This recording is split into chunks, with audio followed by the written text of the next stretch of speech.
ನಮಸ್ತೆ ವೀಕ್ಷಕರೇ, ನಾನು ಈ ದಿನ ಕೇವಲ 2 ಕಪ್ ಹಾಲಿನಲ್ಲಿ ಕಸ್ಟರ್ಡ್ ಪೌಡರ್ ಇಲ್ಲದೆ, ಕಾರ್ನ್ಫ್ಲೋರ್ ಇಲ್ಲದೆ, ಮನೆಯಲ್ಲಿರುವಂಥ ಕಡಿಮೆ ಸಾಮಗ್ರಿಗಳಲ್ಲಿ ಸ್ವೀಟ್ ಅಥವಾ ಡೆಸರ್ಟ್ ಮಾಡೋದು ಹೇಗೆ ಅಂತ ತೋರಿಸ್ಕೊಡ್ತಾ ಇದ್ದೀನಿ. ಒಂದ್ಸರಿ ಟ್ರೈ ಮಾಡಿ ನೋಡಿ, ಮಕ್ಕಳಿಗಂತೂ ತುಂಬಾ ಇಷ್ಟ ಆಗುತ್ತೆ, ಮತ್ತೆ ಮತ್ತೆ ಕೇಳಿ ಮಾಡಿಸ್ಕೊಳ್ತಾ ಇರ್ತಾರೆ. ಹಾಗೆ ಆರೋಗ್ಯಕ್ಕೂ ಕೂಡ ಈ ಸ್ವೀಟ್ ತುಂಬಾ ಒಳ್ಳೆಯದು. ಹಾಗೆ ನಿಮಗೆ ಈ ವಿಡಿಯೋ ಇಷ್ಟ ಆದರೆ ಪ್ಲೀಸ್ ವಿಡಿಯೋನ ಲೈಕ್ ಮಾಡಿ ಮತ್ತು ಚಾನಲ್ಗೆ ಸಬ್ಸ್ಕ್ರೈಬ್ ಮಾಡಿ. ಈಗ ಬೇಸಿಗೆ ಕಾಲಕ್ಕೆ ಸ್ಪೆಷಲ್ಲಾಗಿ ಆರೋಗ್ಯಕರವಾದಂಥ ಸ್ವೀಟ್ ಮಾಡೋದು ಹೇಗೆ ಅಂತ ನೋಡ್ಕೊಳ್ಳೋಣ ಬನ್ನಿ. ಮೊದಲು ನಾನಿಲ್ಲಿ ಒಂದು ಬೌಲ್ಗೆ 1 ಕಪ್ಪಷ್ಟು ಸಬ್ಬಕ್ಕಿ ತೆಗೆದಿಟ್ಕೊಳ್ತಾ ಇದ್ದೀನಿ. ಸಬ್ಬಕ್ಕಿ ಇಲ್ಲಿ ಆಪ್ಷನಲ್, ಬೇಕಿದ್ದರೆ ಉಪಯೋಗಿಸಿ, ಬೇಡ ಅಂತಂದರೆ ಹಾಕಲಿಲ್ಲ ಅಂದರೂ ಕೂಡ ನಡೆಯುತ್ತೆ. ಈಗ 1-2 ಬಾರಿ ನೀರಿನಲ್ಲಿ ಚೆನ್ನಾಗಿ ತೊಳೆದಿಟ್ಕೊಳ್ಳಿ, ಆವಾಗ ಧೂಳಿನಂಶ ಇದ್ದರೆ ಅದೆಲ್ಲ ಹೊಟ್ಟೋಗುತ್ತೆ ಅಂತಷ್ಟೇ.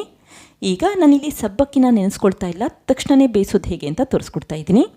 ನಂತರ ಮತ್ತೊಂದು ಪಾತ್ರೆಗೆ 4 ಕಪ್ಪಷ್ಟು ತಣ್ಣೀರು ಹಾಕ್ಕೊಳ್ತಾ ಇದ್ದೀನಿ. ಈ ಸಮಯದಲ್ಲಿ ಜಾಸ್ತಿ ನೀರು ಹಾಕ್ಕೊಂಡಿರಿ. ಈಗ ತೊಳೆದು ಕ್ಲೀನ್ ಮಾಡಿರುವಂಥ ಸಬ್ಬಕ್ಕಿ ಹಾಕ್ಕೊಂಡಿದ್ದೀನಿ. ನಂತರ ಊರಿನ ಮೀಡಿಯಂ ಫ್ಲೇಮ್ಗಿನ ಸ್ವಲ್ಪ ಜಾಸ್ತಿ ಇಟ್ಕೊಂಡು ಒಂದು 5-15 ನಿಮಿಷ ಬೇಲಿಕ್ಕಿಟ್ಕೊಳ್ಳಿ. ಬೇಯಿಸಬೇಕಾದ್ರೆ 1/4 ಟೀ ಸ್ಪೂನಷ್ಟು ಉಪ್ಪು ಹಾಕಿ ಬೇಯಿಸ್ಕೊಳ್ಳಿ, ಆವಾಗ ಸಬ್ಬಕ್ಕಿಗೂ ಕೂಡ ರುಚಿ ಹಿಡಿದಿರುತ್ತೆ ಅಂತಷ್ಟೇ. ಈಗ ನೋಡಿ, ಸಬ್ಬಕ್ಕಿ ಬೇಯಲಿಕ್ಕೆ ಶುರುವಾಗ್ತಾ ಇದೆ. ಕೈಯಲ್ಲಿ ಮುಟ್ಟು ನೋಡಿ, ಈ ರೀತಿ ಸಾಫ್ಟಾಗಿದ್ದರೆ ಬೆಂದಿದೆ ಅಂತ ಅರ್ಥ. ತಕ್ಷಣವೇ ಸ್ಟವ್ ಆಫ್ ಮಾಡ್ಕೋಬಹುದು. 15 ನಿಮಿಷದಲ್ಲೆಲ್ಲ ಸಬ್ಬಕ್ಕಿ ಬೇಗ ಬೆಂದ್ಬಿಡುತ್ತೆ. ಈಗ ಸ್ಟವ್ ಆಫ್ ಮಾಡಿಕೊಂಡು ಈ ನೀರನ್ನು ಶೋಧಿಸ್ಕೊಳ್ತಾ ಇದ್ದೀನಿ. ನಿಮಗೇನಾದರೂ ಸಬ್ಬಕ್ಕಿ 5 ನಿಮಿಷದಲ್ಲೇ ಬೇಯಿಸಬೇಕು ಅಂತಂದರೆ ಈ ಸಬ್ಬಕ್ಕಿನ 1 ಗಂಟೆ ಕಾಲ ಮುಂಚೆನೇ ನೀರಿನಲ್ಲಿ ನೆನೆ ಹಾಕ್ಕೊಂಡಿರಿ. ನಂತರ 5 ನಿಮಿಷ ಬೇಯಿಸಿಟ್ಕೊಂಡ್ರೆ ಸಾಕು, ಬೇಗ ಬೆಂದ್ಬಿಡುತ್ತೆ.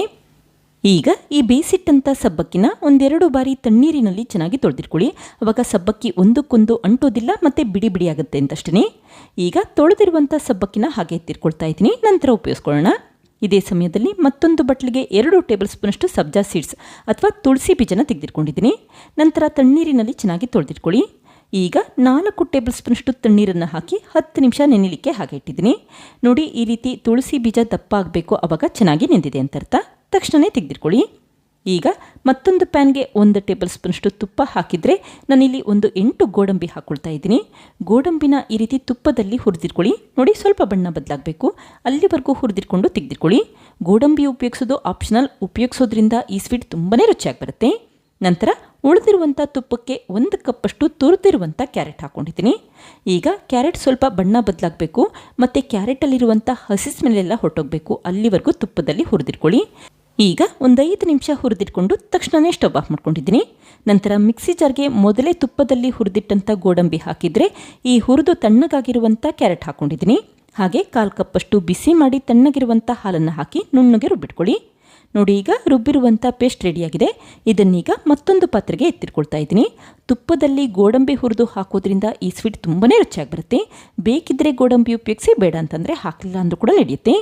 ಈಗ ಮಿಕ್ಸಿ ಜಾರ್ಗೆ 1/4 ಕಪ್ಪಷ್ಟು ತಣ್ಣೀರನ್ನು ಹಾಕಿದರೆ ನಂತರ 1/4 ಕಪ್ಪಷ್ಟು ಹಾಲನ್ನು ಹಾಕ್ಕೊಂಡಿದ್ದೀನಿ. ಹಾಲನ್ನು ಬಿಸಿ ಮಾಡಿ ತಣ್ಣಗಾದ ನಂತರಷ್ಟೇ ಉಪಯೋಗಿಸ್ಕೊಳ್ಳಿ. ಕ್ಯಾರೆಟ್ ರುಬ್ಬೇಕಾದ್ರೆ 1/4 ಕಪ್ಪಷ್ಟು ಹಾಲನ್ನು ಹಾಕಿದರೆ ಈ ಸಮಯದಲ್ಲಿ 1/4 ಕಪ್ಪಷ್ಟು ಹಾಲನ್ನು ಹಾಕ್ಕೊಂಡಿದ್ದೀನಿ. ನಂತರ 1/4 ಕಪ್ಪಷ್ಟು ಸಕ್ಕರೆ ಹಾಕ್ಕೊಂಡಿದ್ದೀನಿ.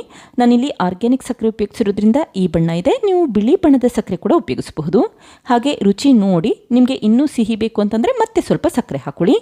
ಕೊನೆಯದಾಗಿ 1/4 ಟೀ ಸ್ಪೂನಷ್ಟು ಏಲಕ್ಕಿ ಪುಡಿ ಹಾಕಿ ಒಂದ್ಸರಿ ಮಿಕ್ಸ್ ಮಾಡಿಟ್ಕೊಂಡಿದ್ದೀನಿ. ನೋಡಿ, ಈ ರೀತಿ ಒಂದು ಕುದಿ ಕುದಿಸಿಟ್ಕೊಂಡೆ ಸಾಕು, ತಕ್ಷಣವೇ ಸ್ಟವ್ ಆಫ್ ಮಾಡ್ಕೊಳ್ಳಿ. ಕೇವಲ 5 ನಿಮಿಷದಲ್ಲಿ ಈ ಸ್ವೀಟ್ ಮಿಶ್ರಣ ರೆಡಿಯಾಗುತ್ತೆ.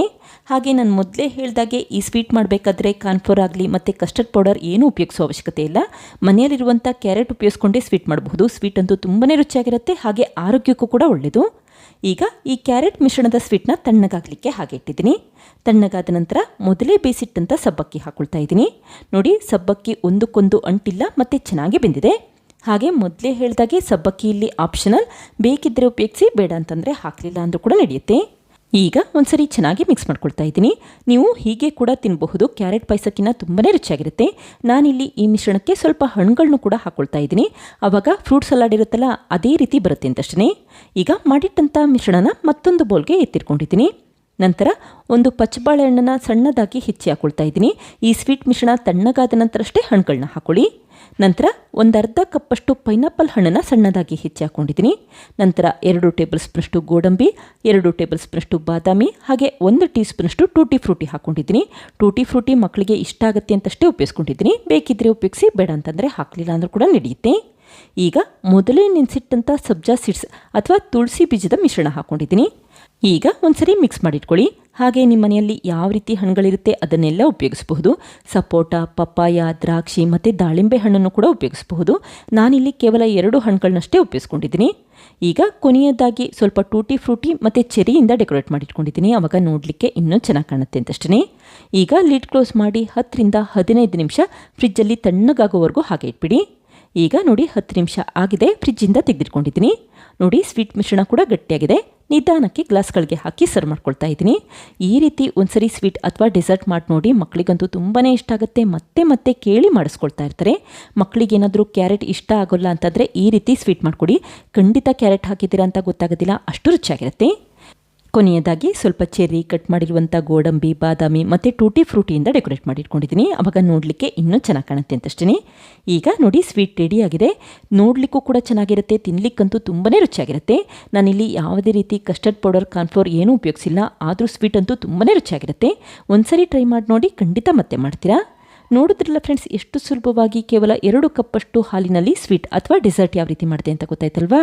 ನೀವು ಕೂಡ ಟ್ರೈ ಮಾಡಿ ನೋಡಿ, ಖಂಡಿತ ಮತ್ತೆ ಮಾಡ್ತೀರಾ. ಮಕ್ಕಳಿಗಂತೂ ತುಂಬಾ ಇಷ್ಟ ಆಗುತ್ತೆ. Thank you. ಲೈಕ್ ಮಾಡಿ ಮತ್ತು ಸಬ್ಸ್ಕ್ರೈಬ್ ಮಾಡಿ.